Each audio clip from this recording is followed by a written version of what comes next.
ভূগোল সাবজেক্টের chapter number 5 জল স্থল বাতাস এই চ্যাপ্টারের পর সমস্ত রকমের ইম্পর্টেন্ট সাজেশন কোশ্চেন আলোচনা করব, যেগুলি তোমাদের পরীক্ষার জন্য খুবই গুরুত্বপূর্ণ। তো এখানে আমরা সবার প্রথম 1 নম্বরের ইম্পর্টেন্ট কোশ্চেনগুলি আলোচনা করব এবং প্রতিটি কোশ্চেন আমরা এখানে উত্তর সহ আলোচনা করব এবং এরপরে আমরা 2 নম্বর 3 নম্বর ও 5 নম্বরের ইম্পর্টেন্ট কোশ্চেনগুলি আলোচনা করব। তো পরপর কোশ্চেন এবং অ্যান্সারগুলি তোমরা দেখে নাও। সবার প্রথম একের দাগের প্রশ্নগুলি কি আছে, দুই একটি শব্দে উত্তর দাও। একের দাগের একের প্রশ্নটি কি আছে, কোন গ্রহকে নীল গ্রহ বলা হয়? তো এখানে অ্যান্সারটি হবে পৃথিবীকে। একের দাগের দুইয়ের প্রশ্নটি কি আছে, প্যানজিয়ার চারিদিকের বিশাল জলভাগকে কি বলা হয়? তো এখানে অ্যান্সারটি হবে প্যানথালাসা। এরপরে নেক্সট আমরা একের দাগের তিনের প্রশ্নটি দেখে নেব। একের দাগের তিনের প্রশ্নটি কি আছে, পৃথিবীর বাইরের কঠিন স্তরটির নাম কি? তো এখানে অ্যান্সার হবে ভূত্বক। এরপরে চারের দাগের প্রশ্নটি কি আছে, বায়ুমণ্ডলের কোন স্তরের মধ্য দিয়ে জেট বিমানগুলি চলাচল করে? তো এখানে অ্যান্সার হবে স্ট্র্যাটোস্ফিয়ার। এরপরে নেক্সট আমরা পাঁচের দাগের প্রশ্নটি দেখে নেব। পাঁচের দাগের প্রশ্নটি কি আছে, বায়ুমণ্ডলে কোন গ্যাসের পরিমাণ সবচেয়ে বেশি? তো এখানে অ্যান্সারটি হবে নাইট্রোজেন। ছয়ের দাগের প্রশ্নটি কি আছে, বায়ুমণ্ডলের সবচেয়ে নিচের স্তর যেখানে ঝড় বৃষ্টি বজ্রপাত প্রভৃতি প্রাকৃতিক দুর্যোগ বেশি দেখা যায় তার নাম কি? তো এখানে অ্যান্সারটি হবে ট্রপোস্ফিয়ার। এরপর নেক্সট আমরা দুইয়ের দাগের ইম্পর্টেন্ট শূন্যস্থান পূরণ করো যেগুলি আছে সেগুলি আমরা দেখে নেব। তো এবারে রয়েছে শূন্যস্থান পূরণ করো। দুইয়ের দাগের একের প্রশ্নটি কি রয়েছে, জলের চক্রাকার আবর্তনকে ড্যাশ বলে? তো এখানে অ্যান্সারটি হবে জলচক্র। দুইয়ের দাগের দুইয়ের প্রশ্নটি কি আছে, বায়ুমণ্ডলের যে স্তরে মেরুপ্রবাহ সৃষ্টি হয় তার নাম ড্যাশ? তো এখানে অ্যান্সারটি হবে আয়নোস্ফিয়ার। এরপরে নেক্সট আমরা দুইয়ের দাগের তিনের প্রশ্নটি দেখে নেব। দুইয়ের দাগের তিনের প্রশ্নটি কি আছে, প্রাচীন বিশাল অখণ্ড স্থলভাগের নাম ড্যাশ? তো এখানে অ্যান্সারটি হবে প্যানজিয়া। এরপরে চারের দাগের প্রশ্নটি কি আছে, বায়ুমণ্ডলের ড্যাশ স্তরটি হলো রক্ষা কবচ? তো এখানে অ্যান্সারটি আমরা দেখে নেব। তো এখানে অ্যান্সারটি হবে ওজোন। এরপরে তিনের দাগ, তিনের দাগে রয়েছে সঠিক উত্তরটি নির্বাচন করো, এমসিকিউ প্রশ্ন। তিনের দাগের একের প্রশ্নটি কি আছে, ভূপৃষ্ঠের ওপরের দিকে বায়ুমণ্ডল প্রায় এর অপশনে 1000, বি এর অপশনে 5000, সি এর অপশনে 10,000 এবং ডি এর অপশনে 12,000 কিমি পর্যন্ত বিস্তৃত? তো এখানে অ্যান্সারটি হবে 1000 কিমি পর্যন্ত বিস্তৃত। এরপরে নেক্সট আমরা তিনের দাগে দুইয়ের প্রশ্নটি দেখে নেব। তিনের দাগে দুইয়ের প্রশ্নটি কি আছে, পৃথিবী এর অপশনে 400, বি এর অপশনে 500, সি এর অপশনে 600 এবং ডি এর অপশনে 700 কোটি বছর আগে সৃষ্টি হয়েছিল? তো এখানে অ্যান্সারটি হবে 600 কোটি বছর আগে সৃষ্টি হয়েছিল। এরপরে তিনের দাগের প্রশ্নটি কি আছে, পৃথিবীর দীর্ঘতম নদী হলো? এর অপশনে গঙ্গা, বি এর অপশনে নীল নদ, সি এর অপশনে আমাজন এবং ডি এর অপশনে ইয়াংসি কিয়াং? তো এখানে অ্যান্সারটি হবে নীল নদ। এরপরে নেক্সট আমরা চারের দাগের প্রশ্নটি দেখে নেব। চারের দাগের প্রশ্নটি কি রয়েছে, নিরক্ষীয় অঞ্চলে ট্রপোস্ফিয়ারের বিস্তৃত? এর অপশনে 16 থেকে 18 কিমি, বি এর অপশনে 9 থেকে 10 কিমি, সি এর অপশনে 20 থেকে 25 কিমি, ডি এর অপশনে 5 থেকে 10 কিমি? তো এখানে অ্যান্সারটি হবে 16 থেকে 18 কিমি। পাঁচের দাগের প্রশ্নটি কি রয়েছে, অতিবেগুনি রশ্মি শোষণ করে? এর অপশনে ওজোন, বি এর অপশনে অক্সিজেন, সি এর অপশনে নাইট্রোজেন, ডি এর অপশনে হাইড্রোজেন গ্যাস? তো এখানে সঠিক অ্যান্সারটি কোনটি হবে, আমরা অ্যান্সারটি দেখে নেব। তো এখানে অ্যান্সারটি হবে ওজোন। এরপরে ছয়ের দাগের প্রশ্নটি কি রয়েছে, বেতার তরঙ্গ বায়ুমণ্ডলে যে স্তরে প্রতিফলিত হয়ে পৃথিবীতে ফিরে আসে? এর অপশনে ট্রপোস্ফিয়ার, বি এর অপশনে মেসোস্ফিয়ার, সি এর অপশনে আয়নোস্ফিয়ার, ডি এর অপশনে থার্মোস্ফিয়ার? তো এখানে সঠিক অ্যান্সারটি হবে আয়নোস্ফিয়ার। এরপরে নেক্সট আমরা চারের দাগে ঠিক ভুল নির্বাচন করো যে ইম্পর্টেন্ট কোশ্চেনগুলি রয়েছে সেগুলি আমরা দেখে নেব।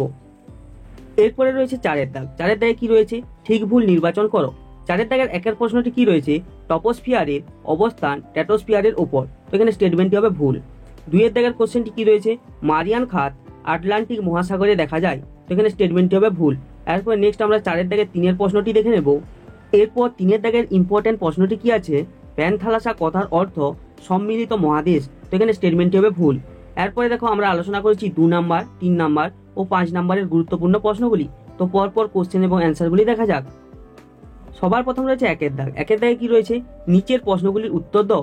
একের দাগের একের প্রশ্নটি কি রয়েছে, শিলামণ্ডল কাকে বলে? তো এখানে অ্যান্সারটি দেখো, পৃথিবীর উপরিভাগের কঠিন আবরণ ভূত্বক নানা প্রকার শিলা দ্বারা গঠিত বলে একে শিলামণ্ডল বলা হয়। এরপর নেক্সট আমরা একের দাগের দুইয়ের প্রশ্নটি দেখে নেব। দুইয়ের দাগের প্রশ্নটি কি রয়েছে, থার্মোস্ফিয়ার কাকে বলে? তো এখানে অ্যান্সারটি দেখো, ভূপৃষ্ঠ থেকে ঊর্ধ্বে প্রায় 80 থেকে 300 কিমি পর্যন্ত বিস্তৃত তাপময় বায়ুমণ্ডলীয় স্তরকে থার্মোস্ফিয়ার বলে। এরপর নেক্সট আমরা তিনের দাগের ইম্পর্টেন্ট প্রশ্নটি দেখে নেব। তিনের দাগের প্রশ্নটি কি রয়েছে, প্যানজিয়া ও প্যানথালাসা কি? তো এখানে অ্যান্সারটি দেখো, আজ থেকে প্রায় 50 কোটি বছর আগে সমস্ত স্থলভাগ বা মহাদেশগুলি একত্রিত অবস্থায় একটি বৃহদায়তন মহাদেশ রূপে অবস্থান করত। একে প্যানজিয়া বলা হয়। প্যানজিয়াকে ঘিরে পৃথিবীর সমস্ত মহাসাগর একত্রিত হয়ে বৃহদায়তন মহাসাগর রূপে অবস্থান করত। একে প্যানথালাসা বলে। এরপরে নেক্সট আমরা 4 দাগের ইম্পর্টেন্ট কোশ্চেনটি দেখে নেব। 4 দাগের প্রশ্নটি কি রয়েছে, আয়নোস্ফিয়ার কাকে বলে? তো এখানে অ্যান্সারটি দেখো, তীব্র সৌর বিকিরণে রঞ্জন রশ্মি ও অতিবেগুনি রশ্মির সংঘাতে থার্মোস্ফিয়ারের বায়ু আয়নিত হয়ে আছে, তাই থার্মোস্ফিয়ারকে আয়নোস্ফিয়ার বলা হয়। এরপরে নেক্সট আমরা 5 দাগের ইম্পর্টেন্ট কোশ্চেনটি দেখে নেব। এরপরে রয়েছে টিকা লেখো। তো সবার প্রথম 1 দাগে কি রয়েছে, টপোস্ফিয়ার। তো এখানে অ্যান্সারটি দেখো, টিকাটিকে কিভাবে লিখতে হবে। সবার প্রথমে সংজ্ঞা দেবে, বায়ুমণ্ডলের সবচেয়ে নিচের স্তরটিকে টপোস্ফিয়ার বলে। এরপরে বিস্তার, নিরক্ষীয় অঞ্চলে সমুদ্রপৃষ্ঠ থেকে ওপর দিকে 16 থেকে 18 কিমি এবং মেরু অঞ্চলে প্রায় 8 কিমি পর্যন্ত বিস্তৃত। এরপরে এর বৈশিষ্ট্যগুলি আমরা দেখে নেব। এরপরে এর বৈশিষ্ট্য 1 নম্বরে কি রয়েছে, এই স্তরে প্রতি 1000 মিটার উচ্চতা বৃদ্ধির সঙ্গে সঙ্গে উষ্ণতা 6.4 ডিগ্রি সেলসিয়াস হারে হ্রাস পায়। একে স্বাভাবিক উষ্ণতা হ্রাসের হার বলে। 2 নম্বর বৈশিষ্ট্য কি, প্রায় 75% বায়বীয় উপাদান, জলীয় বাষ্প, ধূলিকণা, বিভিন্ন গ্যাস এই স্তরে থাকে। 3 নম্বর বৈশিষ্ট্য, ঝড় বৃষ্টি, বিদ্যুৎ, বজ্রপাত প্রভৃতি বায়বীয় গোলযোগে এই স্তরে ঘটে বলে একে ক্ষুব্ধমণ্ডল বলা হয় ও টপোস্ফিয়ারের ঊর্ধ্বসীমাকে বলা হয় ট্রপোপোজ। এরপরে নেক্সট ইম্পর্টেন্ট যে টিকাটি রয়েছে সেটি আমরা দেখে নেব। এরপরে 2 দাগে আছে টিকা লেখো স্ট্র্যাটোস্ফিয়ার। তো এখানে অ্যান্সারটি দেখো কিভাবে টিকাটিকে লিখতে হবে। সবার প্রথমে সংজ্ঞা দেবে, টপোস্ফিয়ারের ওপরে বায়ুমণ্ডলের দ্বিতীয় স্তরটিকে বলা হয় স্ট্র্যাটোস্ফিয়ার। এরপরে বিস্তার, ট্রপোপোজ থেকে ওপরে 50 কিমি পর্যন্ত এই স্তরটি বিস্তৃত। এরপরে এর বৈশিষ্ট্যগুলি আমরা দেখে নেব। এরপরে বৈশিষ্ট্য 1 নম্বর বৈশিষ্ট্য কি, এই স্তরে উচ্চতা বৃদ্ধির সঙ্গে সঙ্গে উষ্ণতা বৃদ্ধি পায়। 2 নম্বর বৈশিষ্ট্য কি, এই স্তরে 20 থেকে 25 কিমি উচ্চতায় থাকা ওজোন স্তর ক্ষতিকারক অতিবেগুনি রশ্মি শোষণ করে। 3 নম্বর বৈশিষ্ট্য কি, এখানে মেঘ, বায়ুপ্রবাহ, ঝড়, বৃষ্টি দেখা যায় না, তাই একে শান্তমণ্ডল বলা হয়। এই কারণে বিমানগুলি এই স্তর দিয়ে চলাচল করে। এরপরে আমরা 4 নম্বর বৈশিষ্ট্যটি দেখে নেব। 4 নম্বর বৈশিষ্ট্য কি রয়েছে, স্ট্র্যাটোস্ফিয়ারের ঊর্ধ্বসীমাকে স্ট্র্যাটোপোজ বলে। এরপরে 2 দাগে রয়েছে নিচের প্রশ্নগুলির উত্তর দাও। এগুলি তোমাদের লং কোশ্চেন। 2 দাগের 1 প্রশ্নটি খুবই ইম্পর্টেন্ট কোশ্চেন রয়েছে, পৃথিবীর বায়ুমণ্ডলের গুরুত্ব সম্পর্কে যা জানো লেখো। অথবা কোশ্চেনটি এইভাবেও থাকতে পারে, বায়ুমণ্ডল না থাকলে কি হতো। তো এখানে অ্যান্সারটি আমরা দেখে নেব। তো এখানে অ্যান্সারটি দেখো, বায়ুমণ্ডলের গুরুত্ব 1 নম্বরে কি, প্রাণের সঞ্চার। পৃথিবীর বায়ুমণ্ডলে অক্সিজেন আছে বলেই পৃথিবীতে প্রাণের সঞ্চার সম্ভব হয়েছে। 2 নম্বরে কি, অনুকূল তাপমাত্রা। বায়ুমণ্ডল আছে বলে দিনের বেলা সূর্যতাপে পৃথিবী খুব উত্তপ্ত হয়ে ওঠে না এবং রাতে খুব শীতল হয়ে পড়ে না, ফলে জীবন ধারণের অনুকূল তাপমাত্রা বজায় থাকে। এরপরে 3 নম্বর গুরুত্ব যেটি রয়েছে আমরা দেখে নেব। 3 নম্বরে রয়েছে খাদ্যের যোগান। বায়ুমণ্ডলের জন্য জলীয় বাষ্প, মেঘ, বৃষ্টিপাত এগুলি সম্ভব। আর বৃষ্টির জলের দ্বারা কৃষিকাজ হয়। উদ্ভিদেরা খাদ্য তৈরি করে, সেই খাদ্য খেয়ে সমস্ত প্রাণীকুল জীবন ধারণ করে। 4 নম্বর কি রয়েছে, জলের ভারসাম্য রক্ষা। বায়ুমণ্ডল না থাকলে পৃথিবীর সমস্ত জল সূর্যতাপে বাষ্প হয়ে যেত, কিন্তু বায়ুমণ্ডলের জন্য এই বাষ্প পুনরায় মেঘ সৃষ্টির মাধ্যমে জলরূপে পৃথিবীতে ফিরে এসে জলের ভারসাম্য বজায় রাখে। এরপরে 5 নম্বর গুরুত্বটি আমরা দেখে নেব। 5 নম্বরে কি রয়েছে, অতিবেগুনি রশ্মির হাত থেকে রক্ষা।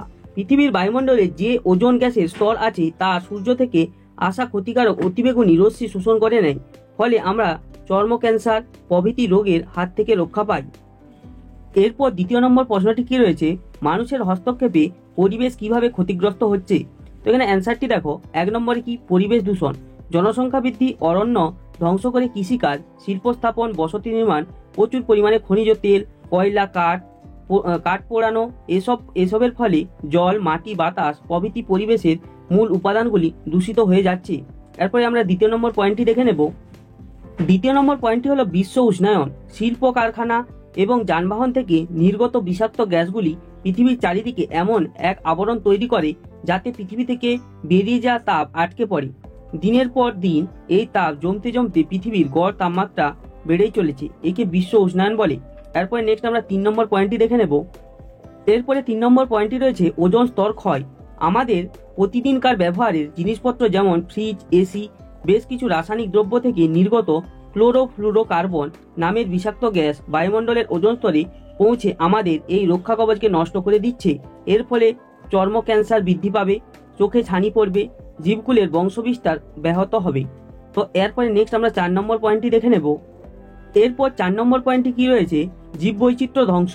উষ্ণতা বৃদ্ধি, দূষণ বৃদ্ধি, বৃষ্টিপাত হ্রাস, প্রভৃতি কারণে ধীরে ধীরে পরিবেশ এমনভাবে পাল্টে যাচ্ছে যে বহু উদ্ভিদ ও প্রাণী প্রজাতি একবারে বিলুপ্ত হয়ে যাচ্ছে, যেমন ভারতীয় একশৃঙ্গ গন্ডার। এরপরে 3 দাগের প্রশ্নটি কি রয়েছে, বিশ্ব উষ্ণায়ন সম্পর্কে যা জানো লেখো। তো এখানে অ্যান্সারটি আমরা দেখে নেব। তো এখানে অ্যান্সারটি দেখো, পৃথিবীতে অষ্টাদশ শতকের মাঝামাঝি সময়কালে শিল্প বিপ্লবের মাধ্যমে carbon die oxide, methane, chlorofluorocarbon প্রভৃতি গ্যাসের মাত্রার অতিরিক্ত বৃদ্ধিতে বায়ুমণ্ডলের গড় তাপমাত্রা বেড়ে গিয়ে যে অস্বাভাবিক অবস্থা সৃষ্টি হয় তাকে বিশ্ব উষ্ণায়ন বলে। কারণ 1 নম্বর কি, পরিবেশে অতিরিক্ত জীবাশ্ম জ্বালানির দহন। 2 নম্বর দ্রুত নগরায়ন। 3 নম্বর পয়েন্ট হচ্ছে কি, বনভূমি বিনাশ। 4 নম্বর পয়েন্ট হচ্ছে কৃষিক্ষেত্রে অত্যাধিক রাসায়নিক সারের ব্যবহার বিশ্ব উষ্ণায়নের সৃষ্টি করে। এরপরে এর প্রভাবগুলি আমরা দেখে নেব। প্রভাব, বিশ্ব উষ্ণায়নের ফলে পৃথিবীর গড় তাপমাত্রা 1 ডিগ্রি থেকে 2 ডিগ্রি বেড়ে গেছে ও উভয় মেরু অঞ্চলে বরফ গলতে শুরু হয়েছে ও বিভিন্ন প্রজাতির উদ্ভিদ ও প্রাণী ক্রমাগত বিনাশ ঘটছে। তো এইগুলি হলো এই চ্যাপ্টারের important suggestion question. Chapter number 6 বরফে ঢাকা মহাদেশ, এই চ্যাপ্টারের পর সমস্ত রকমের ইম্পর্টেন্ট সাজেশন কোশ্চেন আলোচনা করব, যেগুলি তোমাদের পরীক্ষার জন্য খুবই গুরুত্বপূর্ণ। তো এখানে সবার প্রথম আমরা 1 নম্বরের ইম্পর্টেন্ট কোশ্চেনগুলি আলোচনা করব, তারপর আমরা 2 নম্বর, 3 নম্বর ও 5 নম্বরের ইম্পর্টেন্ট কোশ্চেনগুলি আলোচনা করব। এখানের প্রশ্নগুলি আমরা উত্তর সহ আলোচনা করেছি। তো সবার প্রথম 1 নম্বরের ইম্পর্টেন্ট কোশ্চেনগুলি দেখা যাক। তো এখানে সবার প্রথম আছে 1 দাগ। 1 দাগে কি আছে, 2-1টি শব্দে উত্তর দাও। 1 দাগের 1 প্রশ্নটি কি আছে, কুমেরু মহাদেশের জীবন্ত আগ্নেয়গিরিটির নাম কি। তো এখানে অ্যান্সারটি হবে মাউন্ট এরেবাস। এরপরে 2 দাগের প্রশ্নটি কি আছে, পৃথিবীর বৃহত্তম মহাদেশীয় হিমবাহের নাম কি। তো এখানে অ্যান্সার হবে ল্যাম্বার্ট। এরপরে নেক্সট আমরা 1 দাগের 3 প্রশ্নটি দেখে নেব। 3 দাগের প্রশ্নটি কি আছে, কোন স্থানকে পৃথিবীর শীতলতম স্থান বলে। তো এখানে অ্যান্সারটি হবে ভস্টক। এরপরে 4 দাগের প্রশ্নটি কি আছে, গ্রিক শব্দ আন্টার্কটিকা শব্দের অর্থ কি। তো এখানে অ্যান্সারটি হবে উত্তরের বিপরীত। এরপরে নেক্সট আমরা 5 দাগের কোশ্চেনটি দেখে নেব। 5 দাগের প্রশ্নটি কি আছে, আন্টার্কটিকা মহাদেশের উচ্চতম সিংহের নাম কি। তো এখানে অ্যান্সারটি হবে ভিনসন মাসিফ, 4897 মিটার। এরপরে 6 দাগের প্রশ্নটি কি আছে, আন্টার্কটিকাতে ভারতীয় গবেষণা কেন্দ্রের নাম। তো এখানে অ্যান্সারটি হবে দক্ষিণ গঙ্গোত্রী। এরপরে নেক্সট আমরা 7 দাগের প্রশ্নটি দেখে নেব। 7 দাগের প্রশ্নটি কি আছে, কত খ্রিস্টাব্দে ভারত আন্টার্কটিকায় প্রথম অভিযান করে। তো এখানে অ্যান্সারটি হবে 1982 খ্রিস্টাব্দে। 8 দাগের প্রশ্নটি কি আছে, ক্ষেত্রমান অনুসারে মহাদেশগুলির মধ্যে আন্টার্কটিকার স্থান কত। তো এখানে অ্যান্সার হবে 5ম। এরপরে নেক্সট আমরা 2 দাগের ইম্পর্টেন্ট প্রশ্নগুলি দেখে নেব। এরপর 2 দাগ। 2 দাগে কি আছে, সঠিক উত্তরটি নির্বাচন করো, এমসিকিউ প্রশ্ন। 2 দাগের 1 প্রশ্নটি কি আছে, মৈত্রী স্থাপিত হয় এর অপশনে 1982, বি এর অপশনে 1988, সি এর অপশনে 1992, ডি এর অপশনে 1996 খ্রিস্টাব্দে। তো এখানে অ্যান্সারটি হবে 1988 খ্রিস্টাব্দে। এরপরে নেক্সট আমরা 2 দাগে 2 প্রশ্নটি দেখে নেব। 2 প্রশ্নটি কি আছে, সাদা মহাদেশ বলা হয় এর অপশনে এশিয়া, বি এর অপশনে ইউরোপ, সি এর অপশনে আন্টার্কটিকা, ডি এর অপশনে আফ্রিকা মহাদেশকে। তো এখানে অ্যান্সারটি হবে আন্টার্কটিকা। এরপরে 3 দাগের প্রশ্নটি কি আছে, আন্টার্কটিকা মহাদেশের প্রধান অর্থনৈতিক সম্পদ, এর অপশনে পেঙ্গুইন, বি এর অপশনে তিমি, সি এর অপশনে বরফ এবং ডি এর অপশনে স্ক্রিল। তো এখানে অ্যান্সারটি হবে তিমি। এরপরে নেক্সট আমরা 3 দাগের প্রশ্নগুলি দেখে নেব। এরপরে 3 দাগ। 3 দাগে কি আছে, ঠিক ভুল নির্বাচন করো। 3 দাগের 1 প্রশ্নটি কি আছে, সর্বপ্রথম আন্টার্কটিকা আবিষ্কার করেন জেমস কুক। তো এখানে স্টেটমেন্টটি হবে ভুল। এরপরে 2 দাগের প্রশ্নটি কি আছে, সাদা মহাদেশ বলা হয় এশিয়া কি। তো এখানে স্টেটমেন্টটি হবে ভুল। এরপরে নেক্সট আমরা 3 দাগের 3 প্রশ্নটি দেখে নেব। 3 দাগের প্রশ্নটি কি আছে, আন্টার্কটিকায় ভারত সহ মোট 40টা দেশের গবেষণা কেন্দ্র আছে। তো এখানে স্টেটমেন্টটি হবে ভুল। এরপরে নেক্সট আমরা 2 নাম্বার, 3 নাম্বার ও 5 নাম্বারের লং কোশ্চেনগুলি দেখে নেব। এবারে আমরা এখানে 2 নাম্বার, 3 নাম্বার ও 5 নাম্বারের গুরুত্বপূর্ণ প্রশ্নগুলি আলোচনা করব। সবার প্রথমে এখানে 1 দাগে কি আছে, নিচের প্রশ্নগুলির উত্তর দাও। এখানে 1 দাগের 1 প্রশ্নটি কি আছে, আন্টার্কটিকায় কোনো বড় গাছপালা জন্মায় না কেন। তো এখানে অ্যান্সারটি আমরা দেখে নেব। তো এখানে অ্যান্সারটি দেখো, তুষারাবৃত আন্টার্কটিকায় কোনো বড় গাছপালা না থাকার কারণগুলি হলো, 1 নম্বর বরফে ঢাকা ভূমি। আন্টার্কটিকা মহাদেশের 98% ভূমি সারা বছর প্রায় 1 থেকে 2 কিমি পুরু স্থায়ী বরফে ঢাকা থাকে বলে কোনো গাছ জন্মাতে পারে না। এরপরে আমরা 2 নম্বর কারণটি দেখে নেব। 2 নম্বর কারণটি কি আছে, অতি শীতল জলবায়ু। আন্টার্কটিকায় শীতকালে তাপমাত্রা থাকে -40 ডিগ্রি সেলসিয়াস থেকে -75 ডিগ্রি সেলসিয়াস এবং গ্রীষ্মকালে তাপমাত্রা কিছুটা বৃদ্ধি পেয়ে হয় -20 ডিগ্রি সেলসিয়াস। অতি শীতল জলবায়ুর কারণে এখানে বড় গাছ জন্মায় না, তবে সমুদ্রের ধারে গ্রীষ্মকালে বরফ গলে গেলে মস, শ্যাওলা, লাইকেন জন্মায়। তৃতীয় নম্বর কারণটি হলো সূর্যালোকের অভাব। আন্টার্কটিকায় টানা 6 মাস দিন ও 6 মাস রাত্রি থাকে। সূর্যালোক সে সময় থাকে তাও তির্যকভাবে পড়ে, ফলে এখানে উদ্ভিদ জন্মাতে পারে না। এরপর নেক্সট আমরা দ্বিতীয় ইম্পর্টেন্ট কোশ্চেনটি দেখে নেব। 2 দাগের ইম্পর্টেন্ট প্রশ্নটি কি আছে, আন্টার্কটিকাকে সাদা মহাদেশ বা শ্বেত মহাদেশ বলে কেন?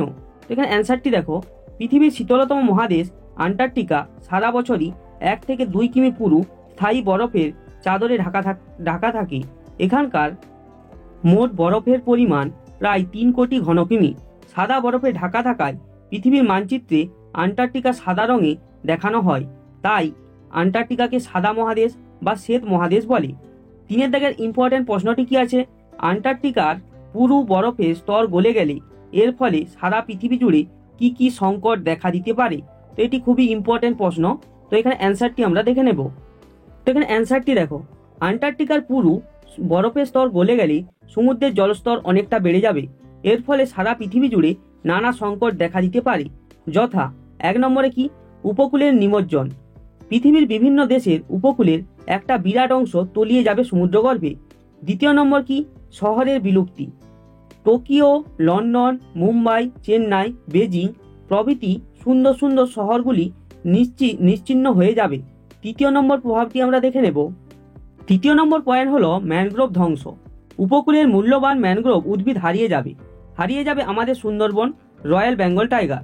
4 নম্বর পয়েন্ট হলো প্রাকৃতিক দুর্যোগ বৃদ্ধি। নদীগুলিতে সমুদ্রের জল প্রবেশ করে মহাদেশের মধ্যভাগেও প্রবল বন্যা দেখা দেবে। 5 নম্বর পয়েন্ট হলো স্থলভাগ অপেক্ষা জলভাগের আয়তন বৃদ্ধি।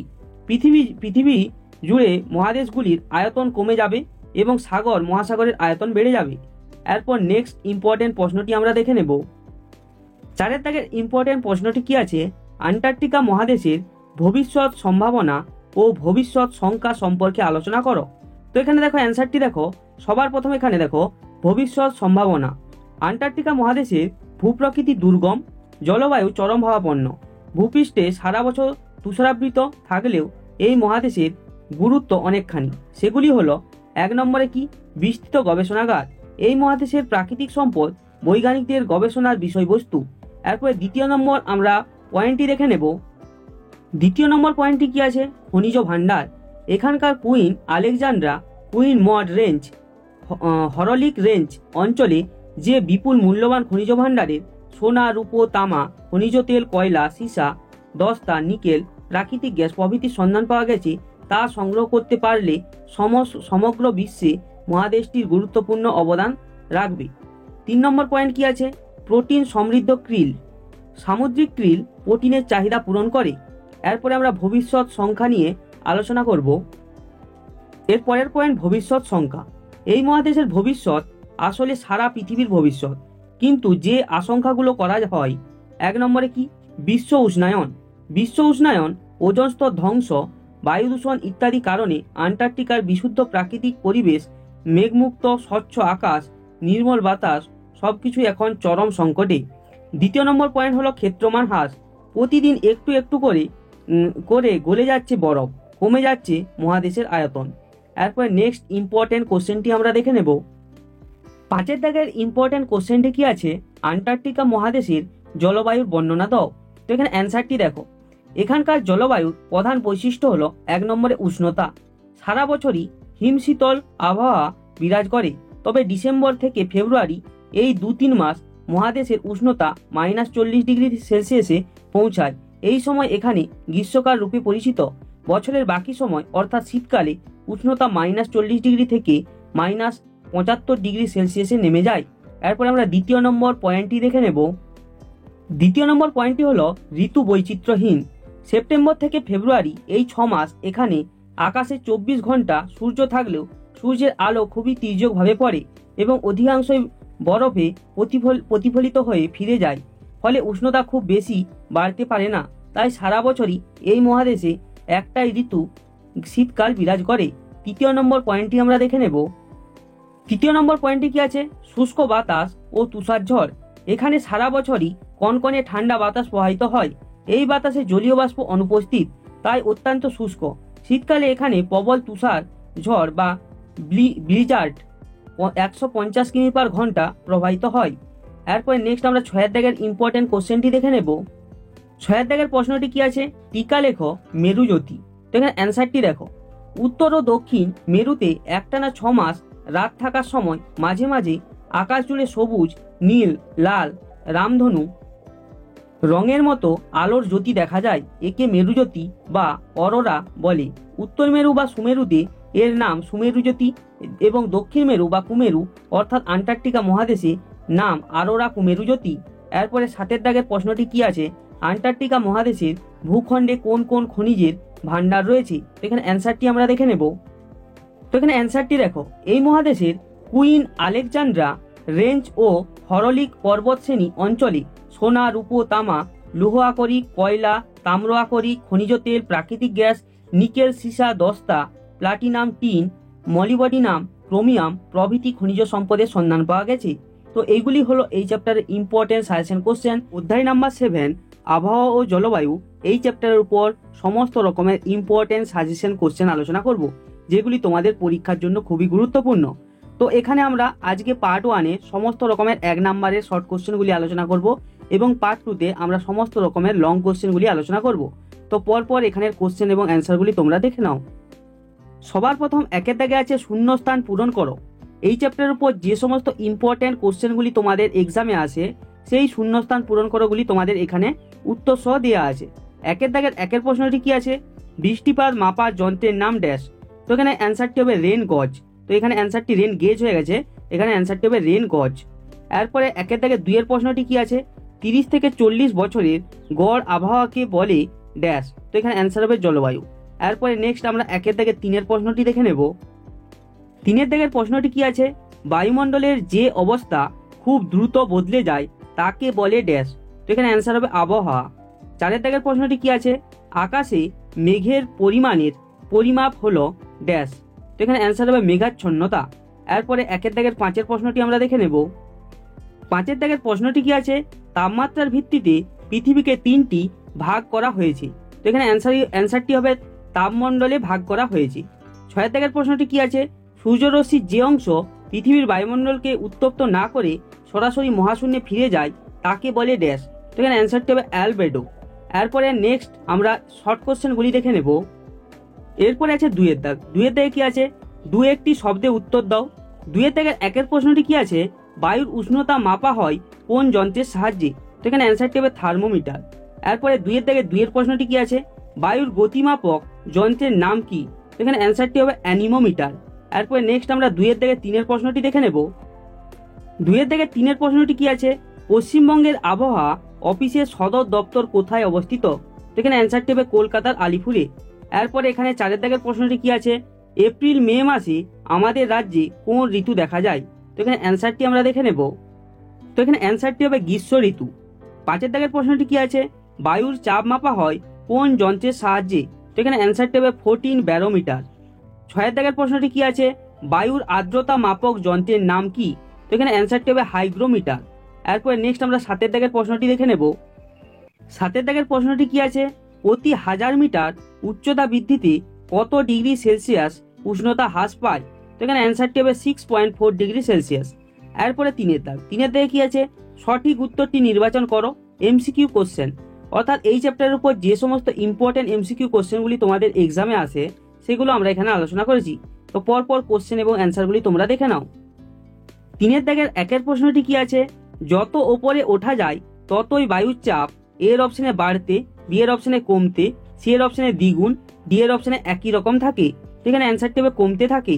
এরপরে 3 দাগের 2 প্রশ্নটি কি আছে, বায়ুর দিক মাপক যন্ত্র এর অপশনে ব্যারোমিটার, বি এর অপশনে রেন গেজ, সি এর অপশনে বাক পতাকা এবং ডি এর অপশনে হাইগ্রোমিটার। তো এখানে সঠিক অ্যান্সারটি আমরা দেখে নেব।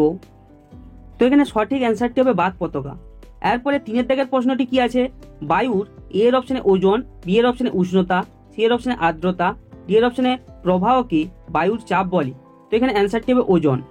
এরপরে 4 দাগ। 4 দাগে কি আছে, নিচের প্রশ্নগুলির উত্তর দাও। এই চ্যাপ্টারের উপর যে সমস্ত 2 নাম্বার 3 নাম্বারের ইম্পর্টেন্ট কোশ্চেনগুলি আছে সেগুলো আমরা এখানে আলোচনা করেছি। তো পরপর কোশ্চেন অ্যান্সারগুলি তোমরা দেখে নাও। 4 দাগের 1 প্রশ্নটি কি আছে, অ্যালবেডো কাকে বলে? তো এখানে অ্যান্সারটি দেখো, পৃথিবীতে আগত সৌর বিকিরণকে 100% ধরলে তার মধ্যে 35% পৃথিবী ও বায়ুমণ্ডলকে উত্তপ্ত করতে সামর্থ্য হয় এবং অবশিষ্ট 35% মহাশূন্যে ফিরে যায়। একে অ্যালবেডো বলে। এরপরে নেক্সট আমরা 4 থেকে 2 প্রশ্নটি দেখে নেব। 2 দাগের প্রশ্নটি কি আছে? ঘনীভবন কাকে বলে? তো এখানে অ্যান্সারটি দেখো, জলীয় বাষ্পযুক্ত বাতাস হালকা বলে ওপরে উঠে যায়। ওপরের বায়ুর উষ্ণতা ও চাপ দুই কম থাকায় জলীয় বাষ্প শীতল হয়ে ছোট ছোট জলকণায় পরিণত হয়। একে ঘনীভবন বলে। এরপর নেক্সট আমরা 3 দাগের প্রশ্নটি দেখে নেব। 3 দাগের প্রশ্নটি কি আছে?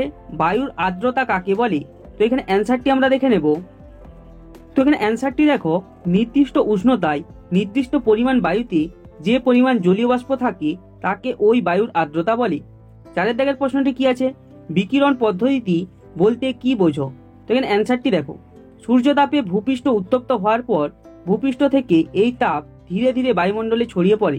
একে বিকিরণ পদ্ধতি বলে। এরপর নেক্সট আমরা 5 দাগের প্রশ্নটি দেখে নেব। 5 দাগের প্রশ্নটি কি আছে? আবহাওয়া ও জলবায়ুর মধ্যে পার্থক্য লেখো। তো এখানে এইটির অ্যান্সারটি আমরা দেখে নেব। তো এক পাশে দেখো আছে আবহাওয়া আর এক পাশে আছে জলবায়ু। 1 নম্বর পার্থক্য কি আছে? কোনো নির্দিষ্ট স্থানের নির্দিষ্ট সময়ের বায়ুর উষ্ণতা, চাপ, আর্দ্রতা, বায়ুপ্রবাহ, মেঘাচ্ছন্নতা, বৃষ্টিপাত ইত্যাদিকে আবহাওয়া বলে। জলবায়ু কোনো অঞ্চলের কমপক্ষে 30 থেকে 35 বছরের আবহাওয়ার গড় অবস্থানকে জলবায়ু বলে। আবহাওয়া 2 নম্বর পার্থক্য কি আছে? আবহাওয়া বায়ুমণ্ডলের সাময়িক অবস্থা, জলবায়ু দেখো বায়ুমণ্ডলের দীর্ঘকালীন অবস্থা। 3 নম্বর পার্থক্য কি আছে? আবহাওয়া প্রতিদিন বা প্রতি ঘন্টায় বদলাতে পারে, জলবায়ু সহজে পরিবর্তন হয় না। অধ্যায় নাম্বার 7 আবহাওয়া ও জলবায়ু, এই চ্যাপ্টারের উপর সমস্ত রকমের লং কোশ্চেনগুলি আলোচনা করব, যেগুলি তোমাদের এক্সামের জন্য খুবই গুরুত্বপূর্ণ। তো সবার প্রথম 1 দাগের প্রশ্নটি কি আছে? বায়ুমণ্ডল কি কি পদ্ধতিতে গরম হয়ে ওঠে? তো এখানে অ্যান্সারটি আমরা দেখে নেব। তো এখানে অ্যান্সারটি দেখো, সূর্য থেকে আসা তাপ প্রথমে সরাসরি ভূপৃষ্ঠকে উত্তপ্ত করে। এরপর উত্তপ্ত ভূপৃষ্ঠ থেকে বিভিন্ন পদ্ধতিতে বায়ুমণ্ডল উত্তপ্ত হয়। পদ্ধতিগুলি হলো 1 নম্বরে বিকিরণ পদ্ধতি। সূর্যতাপে ভূপৃষ্ঠ উত্তপ্ত হওয়ার পর ভূপৃষ্ঠ থেকে এই তাপ ধীরে ধীরে বায়ুমণ্ডলে ছড়িয়ে পড়ে। একে বিকিরণ পদ্ধতি বলে। এরপরে আমরা 2 নম্বর পদ্ধতি অর্থাৎ পরিবহন পদ্ধতিটি দেখে নেব। এরপর 2 নম্বর পদ্ধতি হলো পরিবহন পদ্ধতি। ভূপৃষ্ঠের বিকিরিত তাপে প্রথমে ভূপৃষ্ঠের সংলগ্ন বায়ুস্তর উত্তপ্ত হয়ে ওঠে। এরপর এই উত্তপ্ত বায়ুস্তরের ঠিক ওপরে লাগোয়া অপেক্ষাকৃত শীতল বায়ুস্তরে তাপ ছড়িয়ে পড়ে। বায়ুমণ্ডল উত্তপ্ত হওয়ার এই পদ্ধতিকে পরিবহন পদ্ধতি বলে। 3 নম্বর পদ্ধতি হলো পরিচলন পদ্ধতি।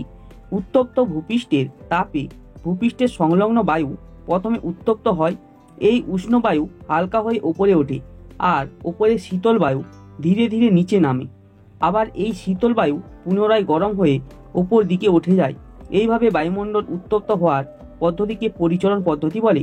এরপরে আমরা 4 নম্বর পদ্ধতিটি দেখে নেব। এরপরে 4 নম্বর পদ্ধতি হলো তাপ শোষণ পদ্ধতি।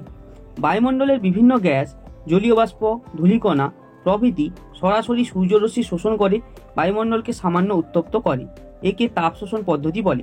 এরপরে নেক্সট আমরা 2 দাগের ইম্পর্টেন্ট কোশ্চেনটি দেখে নেব। এরপর 2 দাগের ইম্পর্টেন্ট কোশ্চেনটি কি আছে? বায়ুর তাপমাত্রা পৃথিবীর সব জায়গায় একরকম হয় না কেন? অথবা দিয়ে কোশ্চেনটি এভাবেও থাকতে পারে, বায়ুমণ্ডলের উষ্ণতার তারতম্যের কারণগুলি লেখো। তো এখানে অ্যান্সারটি দেখো, বায়ুমণ্ডলের উষ্ণতার তারতম্যের কারণ, এখানে উষ্ণতার স্পেলিংটি মিস্টেক আছে, এটি তোমরা ঠিক করে নেবে। তো এখানে দেখো 1 নম্বর কারণ, অক্ষাংশ ভেদে সূর্যরশ্মির পতন কোণের তারতম্য। কোন স্থানে সূর্যরশ্মি লম্বভাবে পড়লে তা কম বায়ুমণ্ডল ভেদ করে আসে এবং অল্প স্থানে পড়ে, ফলে উত্তাপ বেশি হয়। কিন্তু সূর্যরশ্মি তির্যকভাবে পড়লে তা বেশি বায়ুমণ্ডল ভেদ করে আসে এবং অনেকটা স্থানে ছড়িয়ে পড়ে, ফলে উষ্ণতা কম হয়। এ কারণে পৃথিবীর নিরক্ষীয় অঞ্চলে সূর্যরশ্মি লম্বভাবে পড়ায় সেখানে বেশি গরম এবং নিরক্ষ রেখা থেকে 2 মেরুর দিকে সূর্যরশ্মি ক্রমশ তির্যকভাবে পড়ায় গরম ধীরে ধীরে কমতে থাকে ও 2 মেরু অঞ্চলে প্রচণ্ড ঠান্ডা বিরাজ করে। এরপরে নেক্সট আমরা 2 নম্বর কারণটি দেখে নেব। 2 নম্বর পয়েন্ট হলো উচ্চতা। সমুদ্র সমতল থেকে যতই ওপরে ওঠা যায় নিম্ন বায়ুস্তরের উষ্ণতা ততই কমতে থাকে। এখানে 5000 মিটার, এটা মিস্টেকলি এখানে বসে গেছে, এখানে হবে ততই কমতে থাকি। প্রতি 1000 মিটার উচ্চতা বৃদ্ধিতে 6.4 ডিগ্রি সেলসিয়াস হারে উষ্ণতা কমে যায়। এরপরে তৃতীয় নম্বর কারণ হলো দিন রাত্রির দৈর্ঘ্য। দিন বড় হলে সূর্যরশ্মি অনেক সময় ধরে আসে, ফলে উষ্ণতা বেশি হয়, যেমন গ্রীষ্মকাল। আবার দিন ছোট হলে উষ্ণতার পরিমাণ কম হয়, যেমন শীতকাল। এরপরে 4 নম্বর কারণ হলো সমুদ্র থেকে দূরত্ব। সমুদ্র থেকে দূরবর্তী স্থানে গরমের সময় অধিক গরম এবং শীতের সময় অধিক ঠান্ডা পড়ে, কিন্তু সমুদ্রের কাছে অবস্থিত স্থানে সমুদ্র বায়ুর প্রভাব থাকার জন্য সারা বছর খুব বেশি গরম বা খুব বেশি ঠান্ডা পড়ে না। এরপরে 3 দাগের ইম্পর্টেন্ট কোশ্চেনটি কি আছে, পৃথিবীর উষ্ণমণ্ডল সম্পর্কে আলোচনা করো। তো এখানে অ্যান্সারটি দেখো, উষ্ণমণ্ডলের বর্ণনা। 1 নম্বরে হচ্ছে অবস্থান। নিরক্ষরেখা থেকে উত্তরে কর্কটক্রান্তি রেখা অর্থাৎ 23.5 ডিগ্রি উত্তর ও দক্ষিণে মকরক্রান্তি রেখা 23.5 ডিগ্রি দক্ষিণ পর্যন্ত উষ্ণমণ্ডল বিস্তৃত। এরপরে দ্বিতীয় নম্বর পয়েন্টটি আমরা দেখে নেব। দ্বিতীয় নম্বর পয়েন্টে কি আছে, দেশ বা অঞ্চল। Brazil, Argentina, Venezuela, Bolivia, Nigeria, Ghana, Kenya, Malaysia, Indonesia, Thailand প্রভৃতি।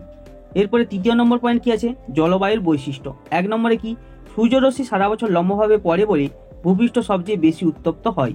দ্বিতীয় নম্বর কি আছে, গড় উষ্ণতা 25 ডিগ্রি থেকে 35 ডিগ্রি সেলসিয়াস। তৃতীয় নম্বর পয়েন্ট কি আছে, শীত ঋতু খুব একটা দেখা যায় না। এরপরে 4 নম্বর পয়েন্ট, স্বাভাবিক উদ্ভিদ। রোজউড, মেহগিনি, আয়রন উড, পাম, শাল, রবার, সেগুন, বাঁশ, চন্দন, লম্বা ঘাস প্রভৃতি দেখা যায়। এরপর আমরা 5 নম্বর পয়েন্টটি দেখে নেব। 5 নম্বর পয়েন্টটি হলো প্রাণী। বাঘ, সিংহ, হাতি, গন্ডার, জিরাফ, শিম্পাঞ্জি, গরিলা, ওরঙ্গটাং, কুমির, পাইথন প্রভৃতি দেখা যায়। এরপরে 4 দাগের কোশ্চেনটি কি আছে, আবহাওয়া ও জলবায়ুর উপাদানগুলির নাম লেখো। তো এখানে অ্যান্সারটি দেখো, আবহাওয়া ও জলবায়ুর উপাদানগুলি হলো 1 নম্বরে বায়ুর উষ্ণতা, 2 নম্বরে বায়ুর চাপ, 3 নম্বরে বায়ুর আর্দ্রতা, 4 নম্বরে বায়ু প্রবাহ, 5 নম্বরে মেঘাচ্ছন্নতা, 6 নম্বরে অর্ধক্ষেপণ অর্থাৎ বৃষ্টিপাত, তুষারপাত প্রভৃতি। এরপরে নেক্সট আমরা 5 দাগের প্রশ্নটি দেখে নেব। 5 দাগের প্রশ্নটি কি আছে, সমচাপ রেখা কাকে বলে। তো এখানে অ্যান্সারটি দেখো, ভূপৃষ্ঠের সমচাপযুক্ত স্থানগুলিকে মানচিত্রে যে কাল্পনিক রেখা দ্বারা যোগ করা হয় তাকে সমচাপ রেখা বলে। তো এইগুলি হলো এই চ্যাপ্টারের ইম্পর্টেন্ট লং কোশ্চেন। যে 10 নম্বর অধ্যায়টি রয়েছে আমাদের দেশ ভারত, এই চ্যাপ্টারের ভারতের অরণ্য ও বন্যপ্রাণ যে পার্টটি রয়েছে, এই পার্টের উপর আমরা সমস্ত রকমের ইম্পর্টেন্ট সাজেশন কোশ্চেন আলোচনা করব। সবাইকে বলবো ভিডিওটি সম্পূর্ণ দেখো, কারণ এই ভিডিওটি তোমাদের এক্সামের জন্য কিন্তু খুবই গুরুত্বপূর্ণ। তো এখানের ইম্পর্টেন্ট কোশ্চেন এবং অ্যান্সারগুলো তোমরা পরপর দেখে নাও। 1 দাগের ইম্পর্টেন্ট কোশ্চেনটি কি আছে, জাতীয় উদ্যান কাকে বলে। তো এখানে অ্যান্সারটি দেখো, যেখানে বন্যপ্রাণীর সঙ্গে সঙ্গে স্বাভাবিক উদ্ভিদ ও প্রাকৃতিক সৌন্দর্য রক্ষার দিকেও নজর দেওয়া হয় তাকে জাতীয় উদ্যান বলে। উদাহরণ, উত্তরাখণ্ডের করবেট, মধ্যপ্রদেশের কানহা, পশ্চিমবঙ্গের সুন্দরবন জাতীয় উদ্যান। এরপরে নেক্সট ইম্পর্টেন্ট প্রশ্নটি আমরা দেখে নেব। 2 দাগের ইম্পর্টেন্ট কোশ্চেনটি কি আছে, পরিযায়ী পাখি কাকে বলে। তো এখানে অ্যান্সারটি দেখো, শীতকালে শীতপ্রধান দেশ থেকে কিছু পাখি উড়ে আমাদের দেশে আসে, গরম পড়লে তারা আবার নিজের দেশে ফিরে যায়, এদের পরিযায়ী পাখি বলে। যেমন সাইবেরিয়ান সারস, হুপিং সারস, গোল্ডেন ক্লেভার ইত্যাদি। এরপরে নেক্সট আমরা 3 দাগের ইম্পর্টেন্ট কোশ্চেনটি দেখে নেব। 3 দাগের ইম্পর্টেন্ট কোশ্চেনটি কি আছে, সুরক্ষিত অরণ্য কাকে বলে। তো এখানে অ্যান্সারটি দেখো, যে অরণ্যে কেবলমাত্র উদ্ভিদগুলি সুরক্ষিত থাকে এবং ওই অরণ্যের উপর নির্ভরশীল আদিবাসী মানুষদের মাঝে মধ্যে শিকার, পশুচারণ ও বৃক্ষছেদনের অধিকার দেওয়া হয় তাকে সুরক্ষিত অরণ্য বলে। এরপরে নেক্সট আমরা 4 দাগের ইম্পর্টেন্ট কোশ্চেনটি দেখে নেব। 4 দাগের ইম্পর্টেন্ট কোশ্চেনটি কি আছে, অভয়ারণ্য কাকে বলে। তো এখানে অ্যান্সারটি দেখো, যে নির্দিষ্ট অরণ্যে বন্যপ্রাণী নির্ভয়ে বিচরণ করতে পারে এবং লুপ্তপ্রায় প্রজাতির সুরক্ষা ও উন্নয়নের দিকে লক্ষ্য রাখা হয় তাকে অভয়ারণ্য বলে। উদাহরণ, পশ্চিমবঙ্গের জলদাপাড়া, গরুমারা অভয়ারণ্য। এরপরে নেক্সট আমরা 5 দাগের ইম্পর্টেন্ট কোশ্চেনটি দেখে নেব। 5 দাগের ইম্পর্টেন্ট প্রশ্নটি কি আছে, কবে বন্যপ্রাণী সংরক্ষণ আইন চালু হয়। তো এখানে অ্যান্সারটি হবে 1972 সালে। তো এইগুলি হলো এই চ্যাপ্টারের important suggestion question. Hello students, আজকে আমরা ক্লাস 6-এর ভূগোল সাবজেক্টের যে 10 নম্বর অধ্যায়টি রয়েছে আমাদের দেশ ভারত, এই চ্যাপ্টারের ভারতের স্বাভাবিক উদ্ভিদ এই পার্টের উপর আমরা সমস্ত রকমের ইম্পর্টেন্ট সাজেশন কোশ্চেন আলোচনা করব। সবাইকে বলবো ভিডিওটি সম্পূর্ণ দেখো, কারণ এই ভিডিওতে আমরা সমস্ত রকমের ইম্পর্টেন্ট কোশ্চেনগুলি আলোচনা করেছি। সবার প্রথম এখানে আমরা 1 নম্বরের গুরুত্বপূর্ণ প্রশ্নগুলি আলোচনা করেছি, তারপর আমরা 2 নম্বর, 3 নম্বর ও 5 নম্বরের কোশ্চেন এবং অ্যান্সারগুলি আলোচনা করেছি। তো পরপর কোশ্চেন অ্যান্সারগুলি তোমরা দেখে নাও।